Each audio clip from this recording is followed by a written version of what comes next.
नमस्कार दोस्तों, astro for all में मैं राहुल आप सब लोगों का फिर से स्वागत करता हूं। दोस्तों, जैसा कि मैंने अपने पुराने कुछ वीडियोस में आपको एस्ट्रोलॉजी के बेसिक्स के बारे में बताया और इसके बाद मैं लगातार आप लोगों की कुंडली में बनने वाले भांति भांति प्रकार के योगों के बारे में आपको बताने की कोशिश कर रहा हूं। जैसे कि मैंने अपने पुराने कुछ वीडियोस में आपको पंच महापुरुष योग के बारे में बताया, केंद्र और त्रिकोण से बनने वाले राजयोग के बारे में बताया और उसके बाद नीच भंग राजयोग के बारे में बताया। तो आज मैं आपको इस वीडियो के माध्यम से बुधादित्य नामक राजयोग के बारे में बताऊंगा। तो कैसे आपकी कुंडली में बुधादित्य राजयोग बनता है और कब वो प्रबल होता है, कब वो असर नहीं दे पाता है, और अगर आपकी कुंडली में ऐसा राजयोग बन रहा है तो कैसे उसको प्रबल करें जिससे उसका पूरा लाभ आप ले सकें अपनी कुंडली में। तो इन सब बातों को आज के इस वीडियो में बताऊंगा, तो अंत तक हमारे साथ इस वीडियो में बने रहें।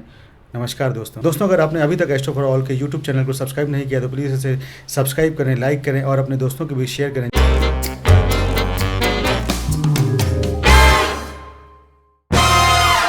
तो दोस्तों, बुधादित्य योग क्या होता है?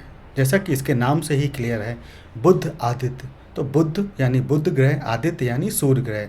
तो जब भी आपकी कुंडली में बुध और सूर्य ग्रह की युति होती है तो बुधादित्य नामक एक योग बनता है। परंतु बुध और सूर्य लगभग काफ़ी सारी कुंडली में या तो एक साथ होते हैं या फिर अगल बगल होते हैं, क्योंकि इनकी जो चाल होती है और इनकी जो राशि परिवर्तन का समय होता है वो लगभग समान होता है। इसलिए ये ज़्यादातर कुंडलियों में अक्सर आसपास ही पाए जाते हैं या फिर एक साथ ही पाए जाते हैं। जैसा कि कई सारे लोगों की कुंडली में सूर्य और बुध की युति होती है परंतु बुधादित्य नामक योग का निर्माण नहीं होता है। तो वो बुधादित्य नामक योग का निर्माण कैसे होता है, और अगर आपकी कुंडली में बुधादित्य नामक योग का निर्माण हो रहा है तो आप उसको कैसे प्रबल करें और आपको वो कब फल देगा और कैसे फल देगा, इन सभी चीज़ों को मैं बताता हूँ। तो बुधादित्य योग तो आप समझ ही चुके होंगे कि जब भी बुध और सूर्य की आपस में युति होती है तो बुधादित्य नामक योग बनता है।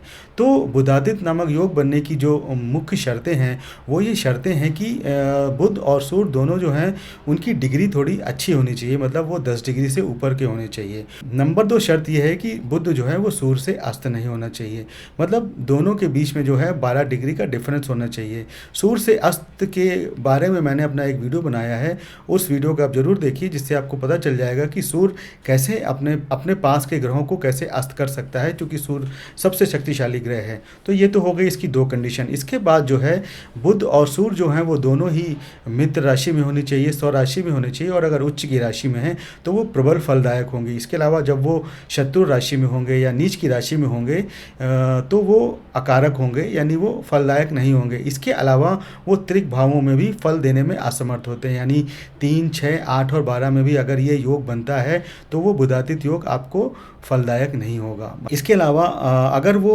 सूर्य या बुध किसी भी कुंडली में अगर मारक ग्रह हैं तो भी ये सूर्य और बुध की जो युति से बनने वाला बुधादित्य योग है वो फलदायक नहीं होगा। मतलब सूर्य और बुध दोनों ग्रह उस कुंडली के मारक ग्रह नहीं होने चाहिए, और दोनों ही जो ग्रह हैं वो अपने मित्र राशि, स्वराशि या उच्च की राशि में होने चाहिए। इसके अलावा अगर उस पर किसी अच्छे ग्रह की दृष्टि होगी, जैसे गुरु की दृष्टि हुई, तो ये फल जो है वो प्रबल योग कारक होगा। इसके अलावा अगर ये जो बुधादित्य योग है अगर वो केंद्र और त्रिकोण में किसी भी भाव में बनता है तो वो फल देने में समर्थ होता है, परंतु शर्तें वही हैं कि सूर्य और बुध दोनों की डिग्री अच्छी होनी चाहिए और बुध जो है वो सूर्य से अस्त नहीं होना चाहिए।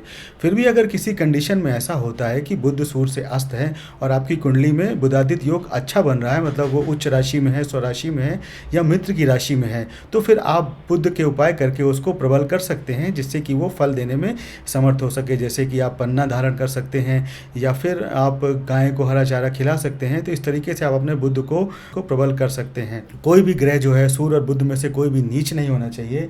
और ये बुधादित्य नामक योग जो है इसको एक और योग का नाम देते हैं, इसको निपुण योग भी कहा जाता है।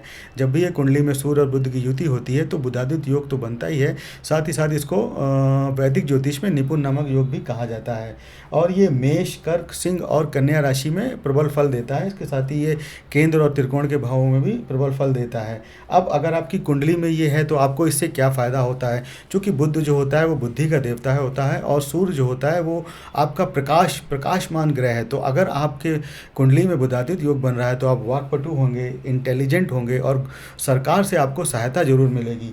और आपकी जो इंटेलिजेंस लेवल होगा वो एक अलग ही लेवल में होगा। ऐसे लोगों को सरकारी नौकरी भी मिल सकती है और ये लोग सरकार से काफ़ी सहायता प्राप्त करते हैं, मतलब सरकार का इनको आशीर्वाद प्राप्त होता है। मैं आपको एक एग्जाम्पल देता हूँ। हमारे प्रधानमंत्री श्री नरेंद्र मोदी की कुंडली में बुधादित्य योग नामक योग का निर्माण होता है उनके 11वें भाव में, जो कि लाभ का भाव होता है। तो उनके लाभ के भाव में जो बुधादित्य योग बन रहा है वो 6 नंबर की राशि पे बन रहा है, यानी कि बुध की वो अपनी स्वराशि है। तो इस प्रकार से वो प्रबल राजयोग बन रहा है और आप उनकी प्रबलता तो देख ही रहे हैं, वो किस तरीके से सूर्य की भांति चमक रहे हैं और उनकी जो वाक्पटुता है वो कितनी ही उत्तम कोटि की है। वो किसी भी तरीके के गंभीर से गंभीर समस्याओं का जो समाधान है वो तुरंत अपनी इंटेलिजेंस की वजह से तुरंत निकाल लेते हैं और हमारे भारतवर्ष को उन्होंने कितनी ऊंचाई पे पहुंचाया हुआ है अपने इस शासन काल में। तो जिस किसी की कुंडली में बुधादित्य योग प्रबल होता है वो उसको बहुत ही उच्च क्षमतावान, बहुत ही उच्च निर्णयवान और इंटेलिजेंस बनाता है और उसकी ख्याति को दूर दूर तक फैलाने में समर्थ होता है।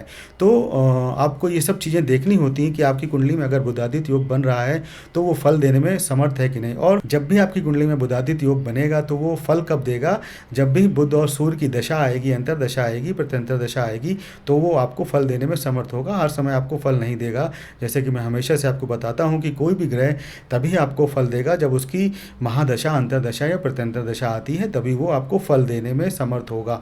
अगर उनकी महादशा निकल चुकी है तो फिर आपको उसके फल उतने तो नहीं मिलेंगे, परंतु जब भी अंतरदशा या प्रत्यंतर दशा आएगी तो आपको उसके फल मिलेंगे। तो ये तो हो गया बुधादित्य योग। अब अगर आपकी कुंडली में बुधादित्य योग बन रहा है और वो उतना प्रबल नहीं है तो आप उसको कैसे प्रबल करें, इसके उपाय क्या हैं, उसके बारे में मैं आपको पहले भी बता चुका हूँ कि आपको तांबे के लोटे में जल डाल के सूर्य को अर्पण करना चाहिए, गायत्री मंत्र का जाप करना चाहिए, आपको गाय को हरा चारा खिलाना चाहिए और आदित्य हृदय स्तोत्र का आप अगर पठन करते हैं या श्रवण करते हैं तो भी आप इसको प्रबल कर सकते हैं।